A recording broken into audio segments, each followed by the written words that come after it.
How great will Africa be if it stops exporting its natural resources?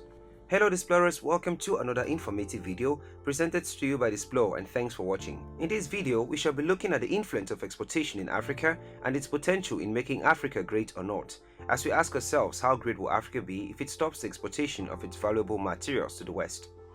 It is factual that the world's second largest as well as second most populous continent is Africa, just after Asia in both cases. This large continent covers about 30.3 million square kilometers, including adjacent islands, which is over 6% of Earth's total surface area and 20% of its land area. Close to 1.3 billion people inhabit this continent, unevenly distributed amongst 54 sovereign countries. Africa is blessed with natural resources, most of which are exported to the Western world. Unfortunately, Africa is the least wealthiest continent per capita, partly due to the aftermaths of European colonization in Africa, corruption, insurgencies, and from today's topic, exploitation of natural resources via exportation of goods causing mass inflations.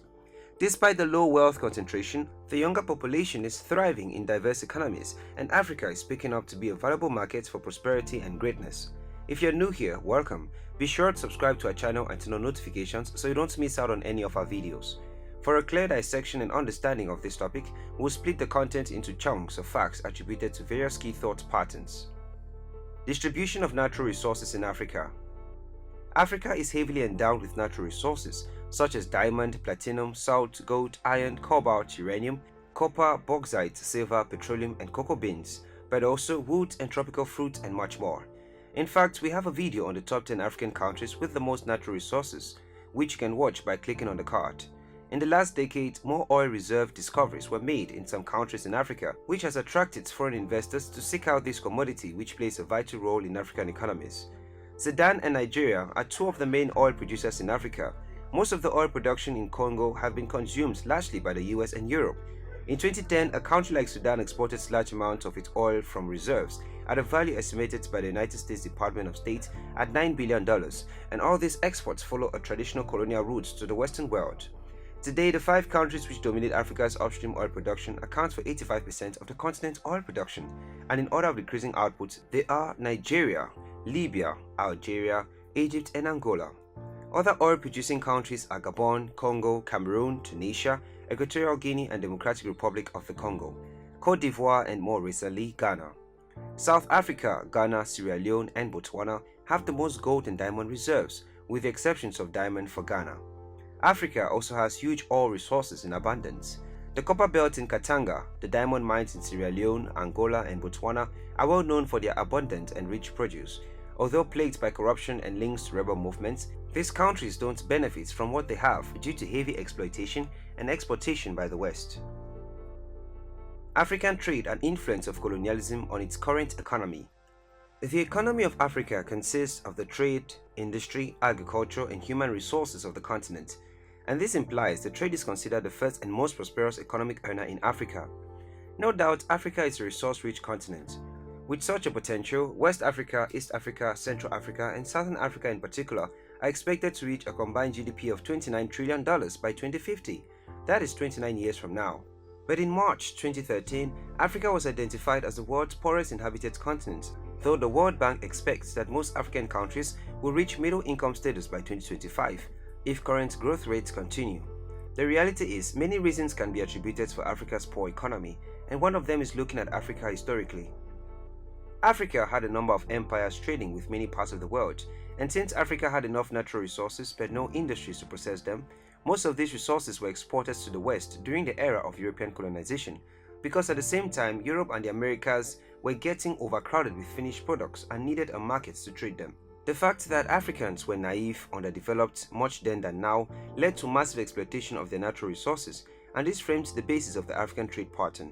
This pattern has since cloned itself in different ways to the present days, in which the default norm is for massive exportation of goods from Africa to the West, in exchange for industrial skill, income, and sometimes paying of national debts.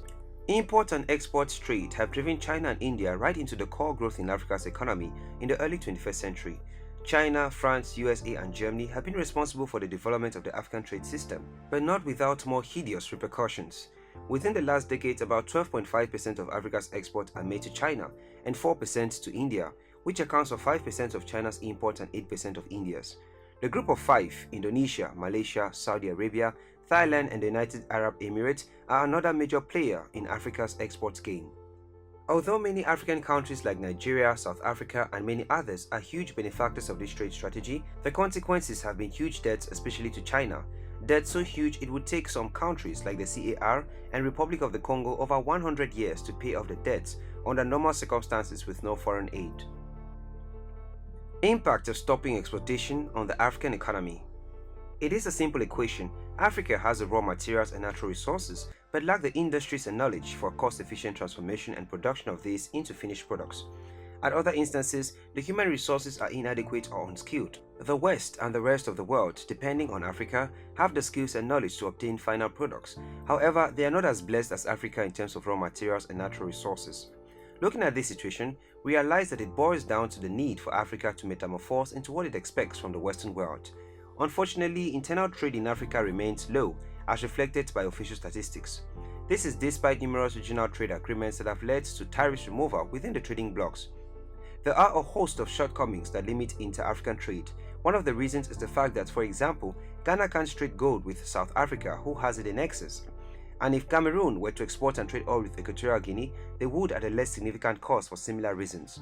But despite these facts, enhancing trade integration between African countries could yield large economic gains. This motivated the latest initiative for integration, the Continental Free Trade Area, which was birthed in 2019 to foster intracontinental trade links in Africa.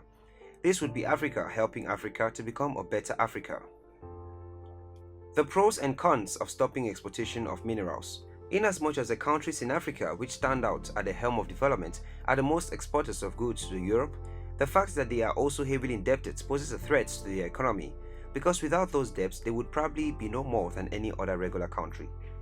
Africa would have to recline from exploitation and begin building trade ties and links within the continent through shared interest. Although stopping exploitation will currently affect the economies negatively in Africa, it will only be a matter of time before the continent rises on its feet and soar above peer competition. This is because Africa is growing, her sons and daughters are gaining knowledge, and there is a younger population ever surging for the brink of daylight and dew. Therefore, it would take years, decades or scores of years. But in the long run, just imagining what Africa would be, trading her resources only within itself between countries with shared interest, is a satisfying thought. In conclusion, Africa is a very economically potential continent, but plagued by various troubles.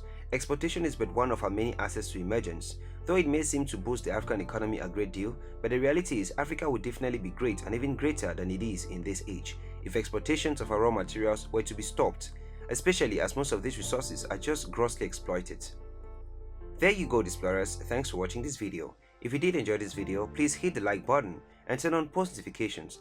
Let us know what you think in the comment section below, subscribe to our channel and share with your friends.